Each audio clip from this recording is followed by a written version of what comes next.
Hey folks, welcome to the continued adventures of Wendy and her trusty steed Friedrich. I plan on using him to fight every boss on the surface. So far we've taken down the deerclops and the moose goose. Now it's the dragonfly's turn.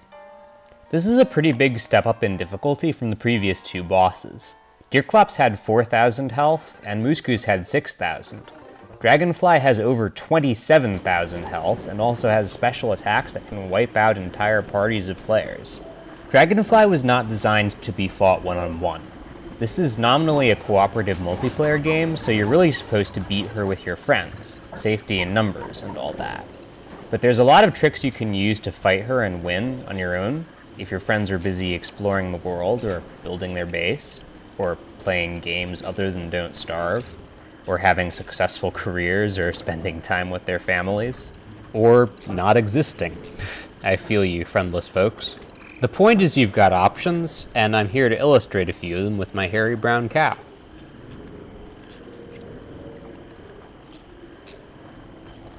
This field of grass and killer bees is one of my favorite set pieces.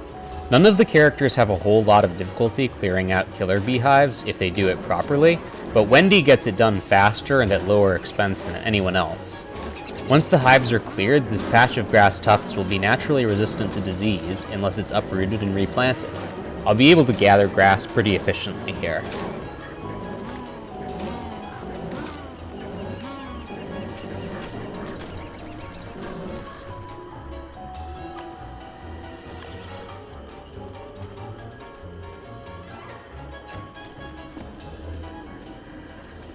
I like to have two pan flutes at close to full durability whenever I fight Dragonfly, unless I'm playing Wigford or Wolfgang.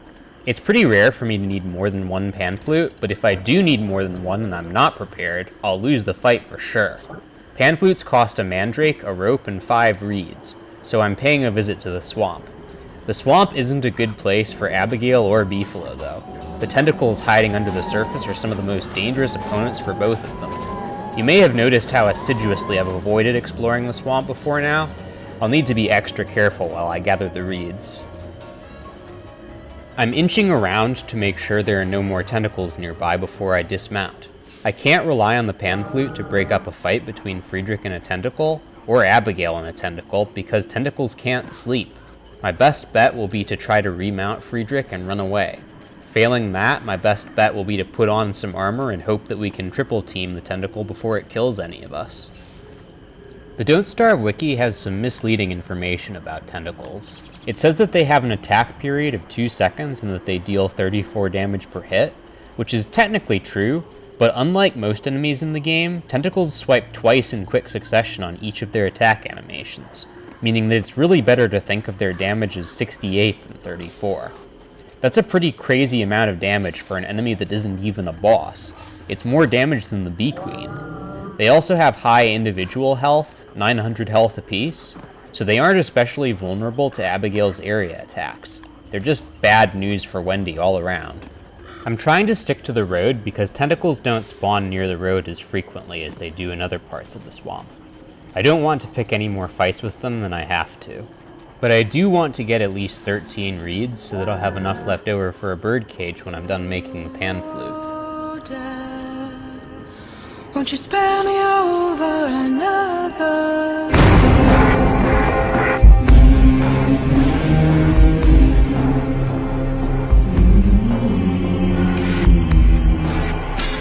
But what is this that I can't see with ice cold hands taking hold of me?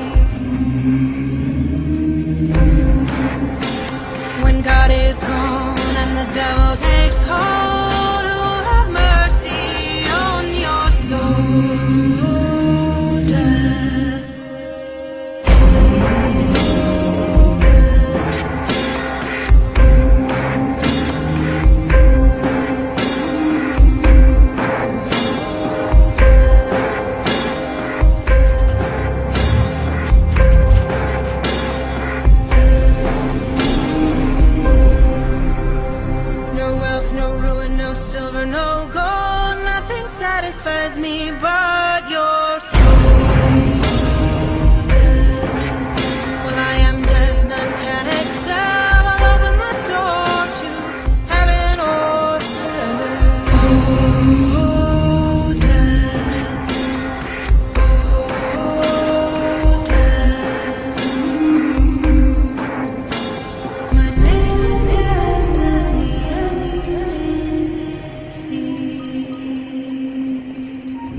There's a much faster method for gathering blue mushrooms than the one I'm using.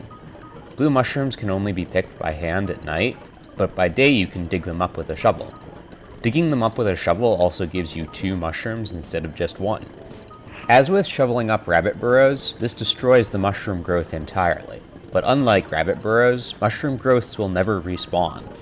For most players, this is an acceptable trade-off because there are other renewable means of farming blue mushrooms late game. You can drive these natural wild mushrooms to extinction, but still get blue mushrooms from mush trees and mushroom planters. I like keeping the wild mushroom growths as long as possible though, so I'm chopping mush trees by day and then gathering mushrooms by hand when they sprout at night. I knew when I came down that this process would take me 2 or 3 days, so I left Friedrich a fresh salt lick on the surface. That spider queen turned into a tier 1 spider nest while I was gathering mushrooms, so I was able to take it out with no risk. Now this path will be clear if I want to come gather mushrooms again.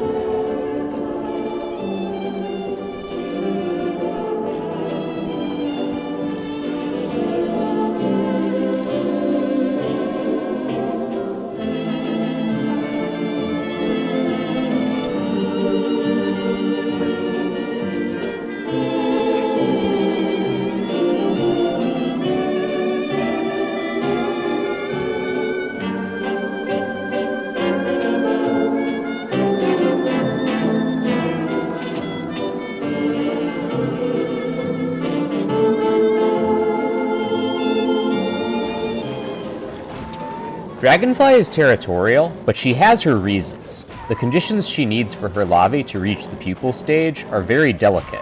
Your presence in her breeding ground will literally cause them to explode after about 30 seconds of exposure. Unfortunately for her, that sympathetic motive isn't enough to deter me. She's hoarding rare gems in the blueprint for the scaled furnace, and I need those for my long-term survival.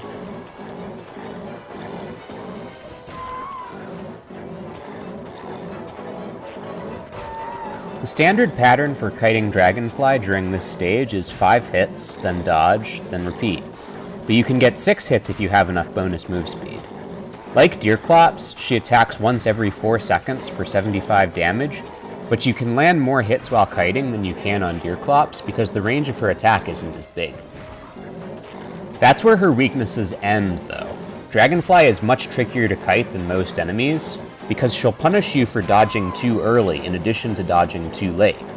Most enemies get locked in place for the duration of their attack animation, but if you dodge too early, Dragonfly will hit you as she's moving. Since she's much faster than most characters, this makes the attack unkiteable. I've seen a lot of new players accidentally wander into Dragonfly's territory and then die trying to run away because of these unkiteable attacks.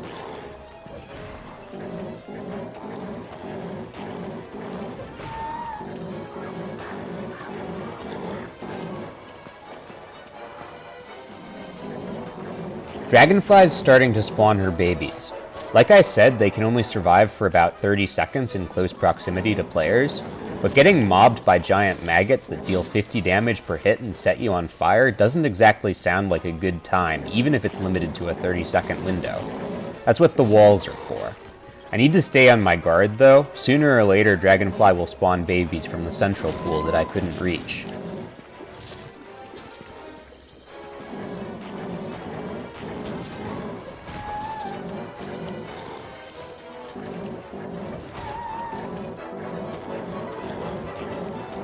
Wendy's warning me that Friedrich has fallen below 200 health and needs healing, so I paused the fight by putting Dragonfly to sleep with the pan flute.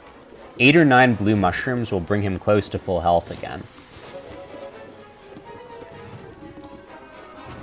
All of Dragonfly's larvae are dead. This has sent her into an angered state that grants her double damage and an area attack that sets fire to everything in range. I really don't want to deal with that, so I put her to sleep again with the pan flute to end it prematurely.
Wendy warns me that she's approaching starvation.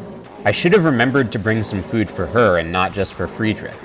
I could feed her some of the blue mushrooms, but Friedrich needs those more, and the sanity drain of raw blue mushrooms would not be welcome here.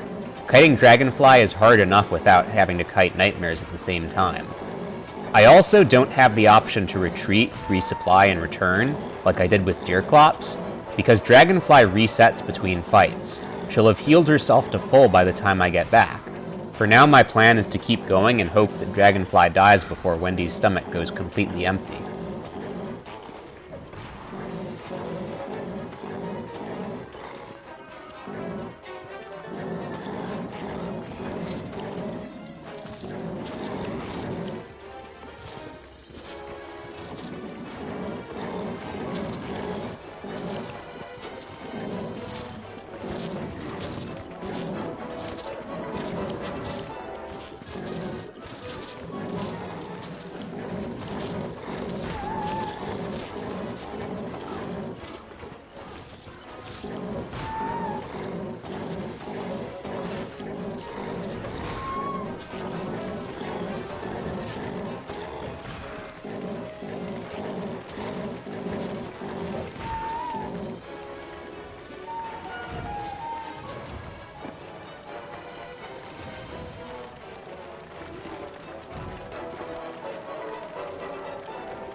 I forgot to account for the autosave lag at the start of the day.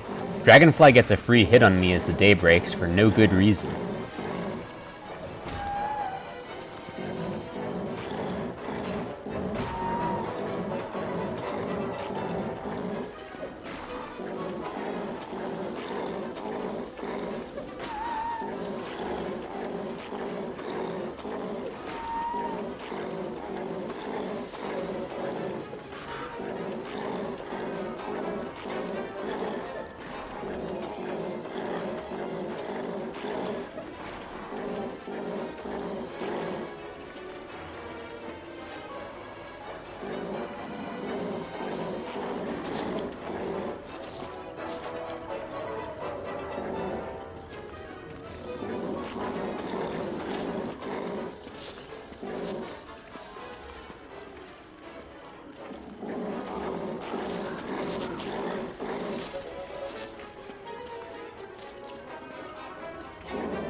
If lavae escape from their pens, or if Dragonfly spawns them from the unpenned central pool, a simple way to deal with them is to hit them 3 times with an ice staff.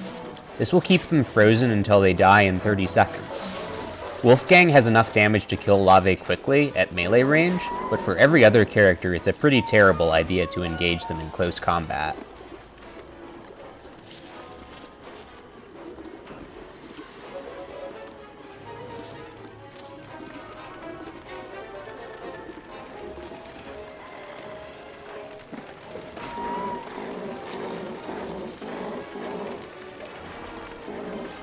I I don't think I'm going to be able to finish the fight before Wendy starves. I let her have one mushroom to tide her over.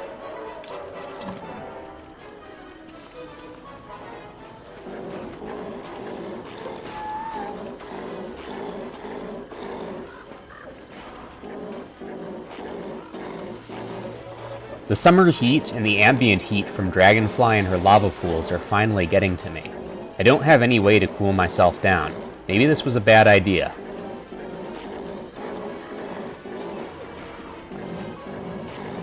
The temperature drops slightly below the overheating threshold again on its own. I guess I'll keep going.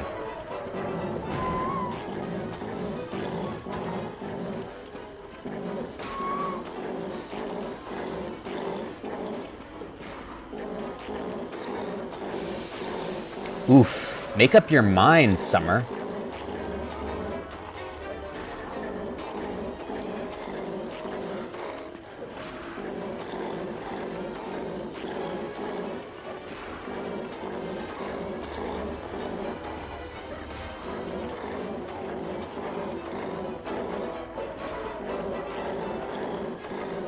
Phew!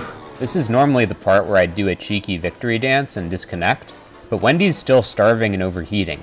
I don't want to have to deal with that when I log back in.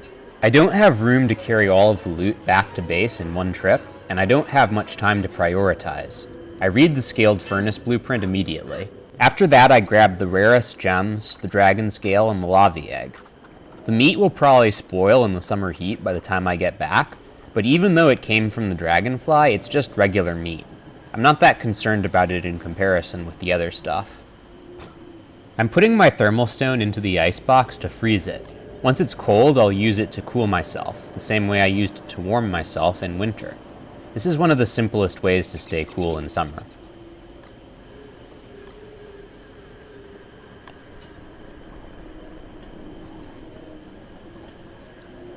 The lavae egg is a rare item with a 33% chance to drop from Dragonfly. Its main use is to acquire a pet broodling, which doesn't really interest me because I generally prefer the ewlet as a pet for Wendy. I'm still going to hang on to it though, because someone else might join the server and want a broodling later, and this will save them a lot of trouble.